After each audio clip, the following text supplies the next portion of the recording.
welcome back to the Real World Garage. 2021 Highlander, first road trip. I'll give you my first impressions in just a minute.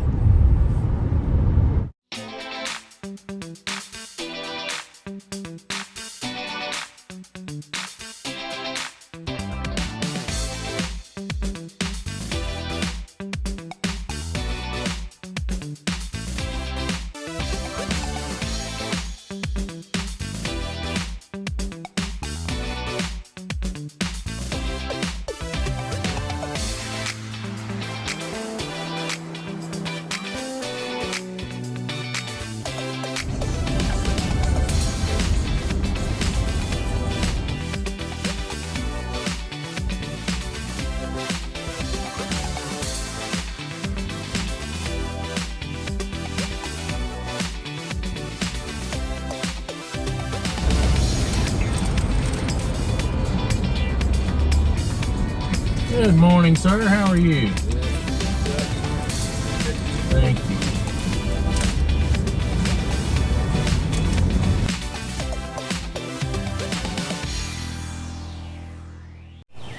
All right, we're back with the 2021 Toyota Highlander XSE. As many of you know on my channel, I have been working and have owned a 2015 Toyota RAV4 for the last approximately 5 years. My wife has been wanting a Highlander, so we went down to talk to them about purchasing this vehicle. The trade-in values on used cars right now are unbelievable. They gave us an unbelievable amount of money for my 2015 RAV4. So we went ahead and worked the deal and bought the 2021 Highlander, and I wanted to give you my first impressions and go over a few things with it. First of all, I want to talk to you about the adaptive cruise. We're going to talk about the lane keeping and how it works. Or how well it works, let's put it there. And we're going to address one of the concerns I had with the 8-speed transmission that was in these. I had, in my research, had seen that there was anecdotal stories of having problems with these 8-speed transmissions, and this leads me into to refer to a gentleman that I found, and his channel is the Car Care Nut. He very succinctly answered this question for me. If you are not subscribed to him, I highly suggest that you go out and subscribe to him, and you can follow him on Saturday nights at 7. He usually has a live where he answers questions about the Toyota products. He is a Toyota technician at a Toyota dealership and has all the latest and greatest info on Toyotas. I'm going to be giving you my first impression from a mechanic standpoint with 25 years of background and a lifetime with growing up around it. That is where my perspective is going to be coming from. But if you'd like to know more about your Toyota and ask a real Toyota technician, I'm going to put a card right up here to go see the Car Care Nut. Good guy, got a lot of good information. If you've got a Toyota, he can answer your questions. So, first of all, I have shot this video over the past 2 days on this road trip down. The Highlander has just over 600 miles, okay? One of the things that I saw that people had concern about was they talked about break-in, and it's got to be done this way or it's got to be done that way. And from an old school perspective, I get what they're saying about break-in. The biggest thing you need to know about break-in on a new engine is that you don't want to go out and you don't want to lug it and put it around everywhere you go. And on the flip side of that, you don't want to run 110 miles an hour everywhere you go, okay? You want to vary it, okay? You want to drive 45 for a while, then you want to drive 35 for a while, and then okay, maybe you want to get on the interstate for a little while. and you give the engine a chance to cycle through all of the different speed ranges, give the transmission a chance to shift, give the transmission a chance to adapt and learn.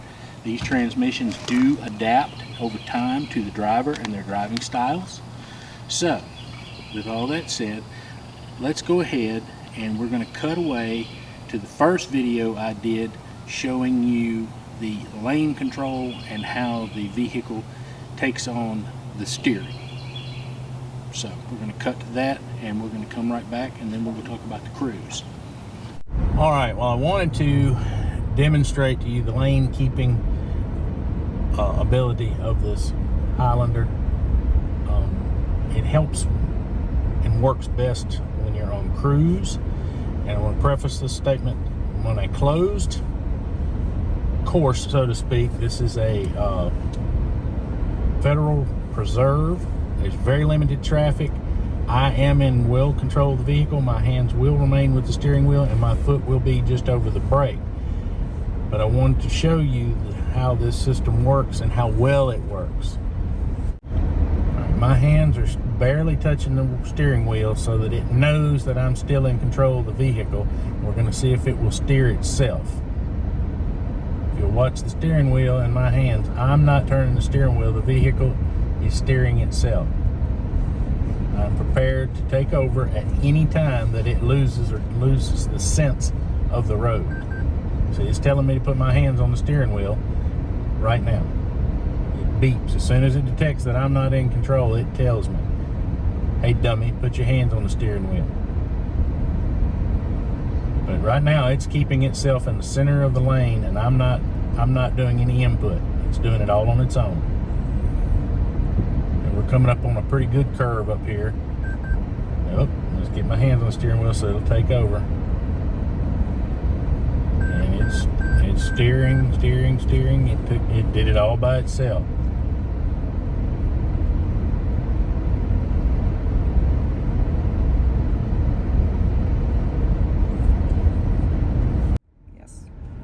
I just want to preface this by saying that this is not a replacement for you. This is not a self-driving automobile. This is for a situation where, like I'm in right now, I am a tourist on vacation. I know this area very well. I come here a lot. But you may find yourself looking off and seeing all the sights that are around you, and you may lose sight of the road as good as you should. And there's a lot of people that jog here, there's a lot of people that bike here, and you could very easily lose sight of what you're doing and run over somebody or injure somebody. So it is just a safety feature to help you maintain control of your vehicle.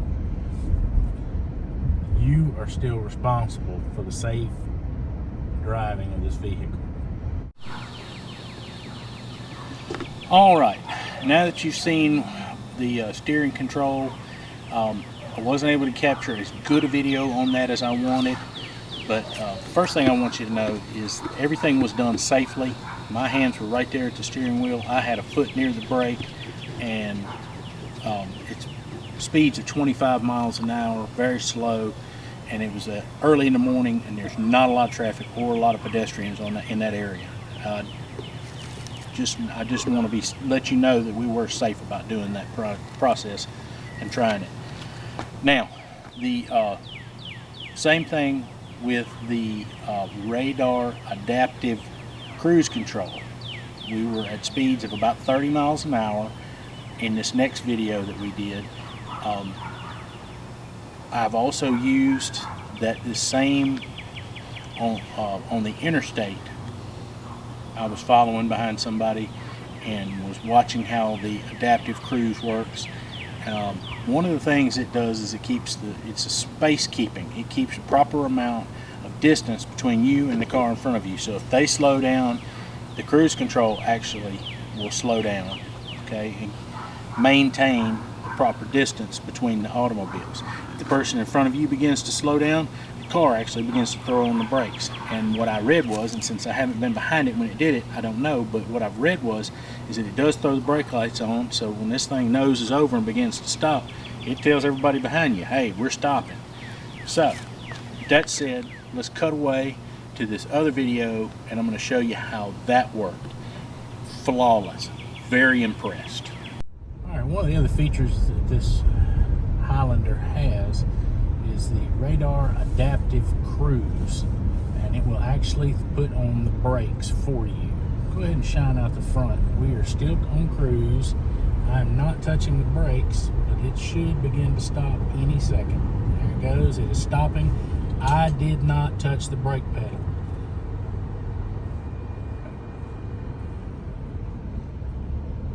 The vehicle stopped on its own.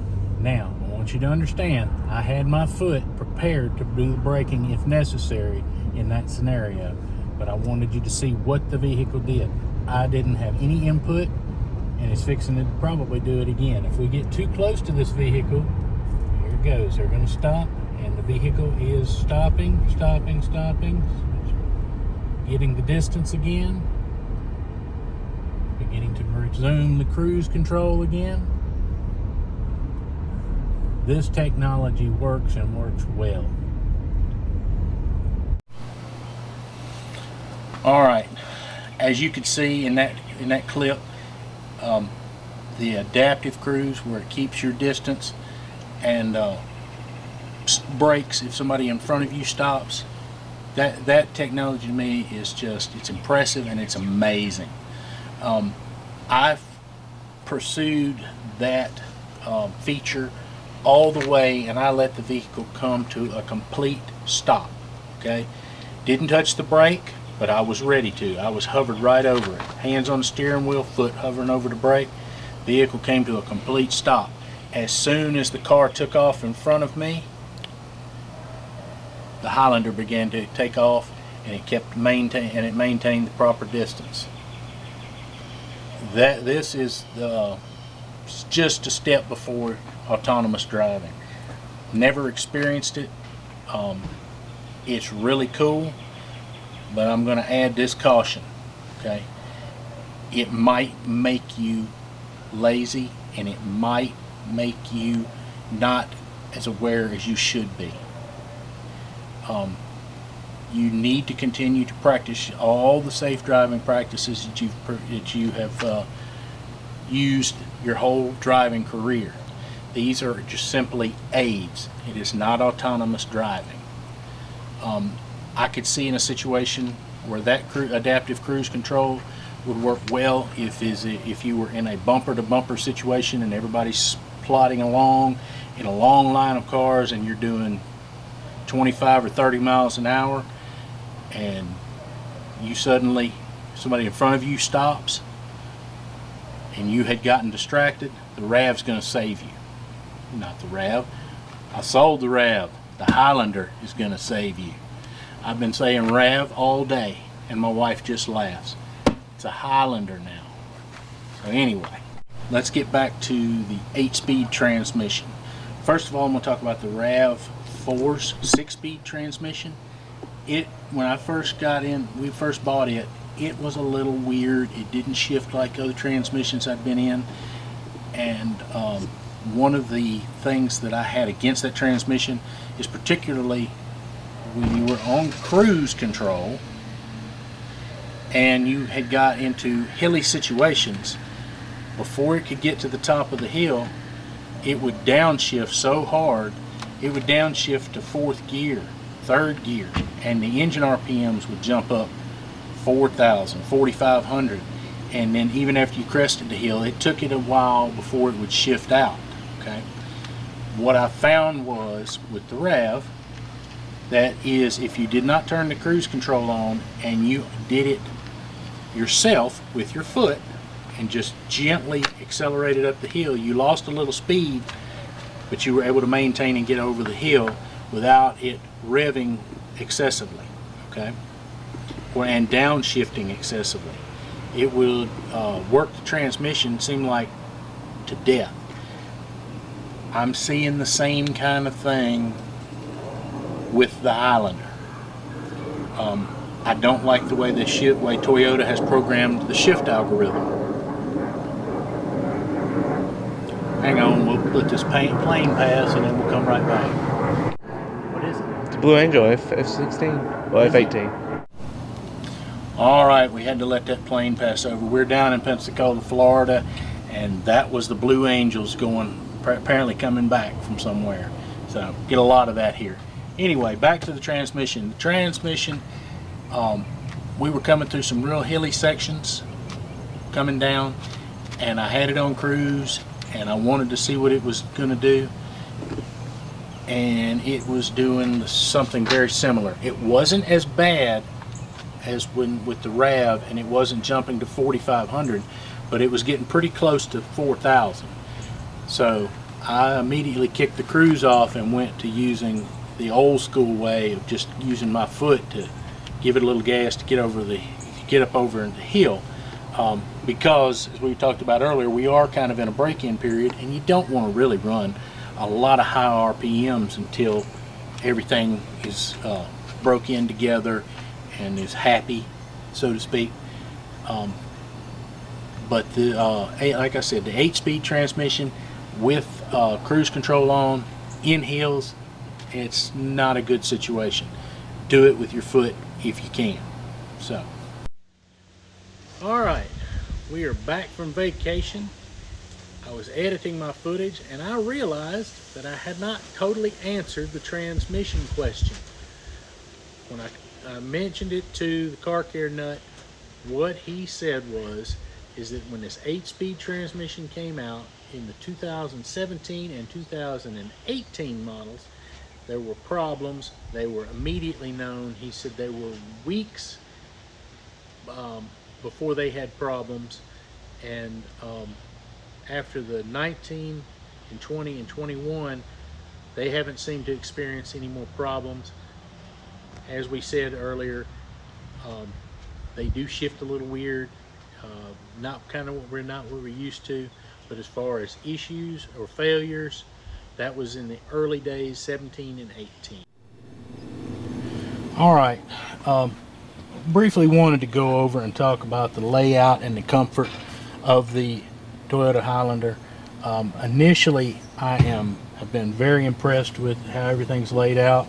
There doesn't seem to be anything that's blocked. Your field of view to your gauges is good. Most of your most important controls are right here on the steering wheel. Pretty simply laid out. Anything that you don't understand what it is, it's laid out in the owner's manual, and you can quickly look it up. But your cruise control, your lane keep, and the radar adaptive cruise, you can change the sensitivity, and you can turn off the lane assist. Okay, one of the things I did want to mention about the lane assist, and I've read out there on the forums and stuff, people said that they felt like that the lane keeping stuff was buggy and that it drove them crazy. I don't think that's a problem with Toyota. Okay, the lane keep and assist, as I saw it, worked flawlessly.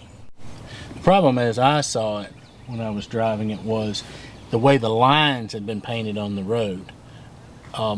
If the lines have not been maintained and they're faded, or if they were painted crooked, or if they were a bunch of different lines delineating different lanes and things, it would act strangely then. Okay, and I believe that it uses the camera on the windshield, and I have to do a little research on that too, and I may go ask the car care nut, he would know. But there's a display on your dash that shows you when it's reading the lines and when it's not reading the lines, and it tells you if it drops out. It tells you that it's no longer able to lane keep, just like it tells you if you don't have your hands on the steering wheel, hey, put your hands back on the steering wheel. So one of the things I was talking about with the layout was how everything's well laid out, where it's easily accessible. Everything's visible. The other thing I'll talk about, the seats, they're comfortable. All right, everything operates smoothly and like it should. This seat is I believe it's what they call a 6-way and with lumbar. I typically have back pain on long trips. I was able to run about a 3.5, close to 4-hour stretch the other day, and was just getting to the point where I needed to take a break and stretch my back. In times past, a couple of hours, I was having to get out and stretch. All right, let's bring this to a close. First impressions on the Highlander is a big thumbs up. This is a well-made vehicle. Time will tell on some things, but it's a Toyota, so I have no doubt that it will stand the test of time.